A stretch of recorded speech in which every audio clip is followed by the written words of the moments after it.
છે ને મમ્મી? સરસ છે ને? મને મસ્ત ખબર છે. જ હતી તને ગમશે જ. મેં મસ્ત કીધું છે આરતી આવશે ને એટલે એને આપીશ, એને ગમશે જ કીધું. મમ્મી. હા કીશું બેટા? જમવાનું બની ગયું, હું તમારું જમવાનું કાઢું, તમે આવો જમવા. બધાએ જમી લીધું? હા મમ્મી, બધાએ જમી લીધું. હા સારું સારું. અને તે ખાધું કે નહીં? હું મમ્મી તમને બનાવી દઉં, હું મારી જોડે જોડે બનાવીને મૂકી દઈશ, ખાઈ લઈશું. હા પણ એવું કર, તું છે ને મારા માટે બનાવી દે ગરમ ગરમ, હું જમી લઉં છું. પછી છે ને હું તને ગરમ ગરમ બનાવી દઉં, તું ખાઈ લે. હા, ગરમ ગરમ ખાવા મળે ને તને. સારું, જા આવું છું. સારું મમ્મી. હા મમ્મી, આ તમે કિશુને કેટલી માથે ચડાઈને રાખી છે. આવું થોડું હોય કે તમે એને ગરમ બનાવી દો ને ઈ ખાવાનું દે તમને. આ તો સ્વાર્થ થઈ ગયો, ઈ દે ને તમે એને દઈ દો એમ. એવું થોડું હોય, એને તમને ખવડાવવાની ફરજ છે, તમારે એને થોડું ખવડાવવાનું હોય. તું વળી કયા ફરજની વાત કરે છે? કેમ વહુ છે એ માણસ નહીં? એને ગરમ ગરમ ખાવાનું મન ના થાય? અને તે કોઈ દિવસ તારા સાસુને ગરમ ખવડાવ્યું છે?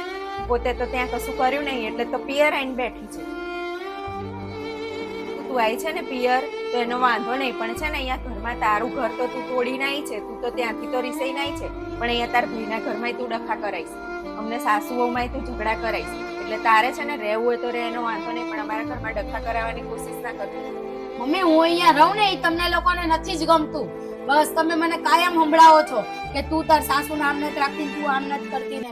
હું અહીંયા રહું છું ને, એ જ નથી ગમતું તમને. એવું ના હોય આરતી, તું અહીંયા આવી છે, મને ના ગમે એવું ના હોય, પણ એ તારું ઘર છે અને તારે છે ને ત્યાં તારા સાસુની સેવા કરવી પડે, તો પછી તને કોક રાખશે માની જેમ. પણ તું જ ત્યાં, મને ખબર છે અહીંયા આવી છે, મને પોતાની માને તું ગરમ ગરમ નહીં ખવડાવતી, તો સાસુને તો નહીં જ ખવડાવતી હોય. આ તારી ભાભીને જો કેટલું મને રાખે છે, ટાઈમે ટાઈમે ખવડાવવા પીવડાવવા, દવા બધું. એની મમ્મીને નહીં સાચવતી હોય ને એટલી તો મને સાચવે છે, એટલે મારે એને સાચવવી પડે છે. અને એ બિચારી માણસ નહીં, એને ના મન થાય ગરમ ગરમ ખાવાનું?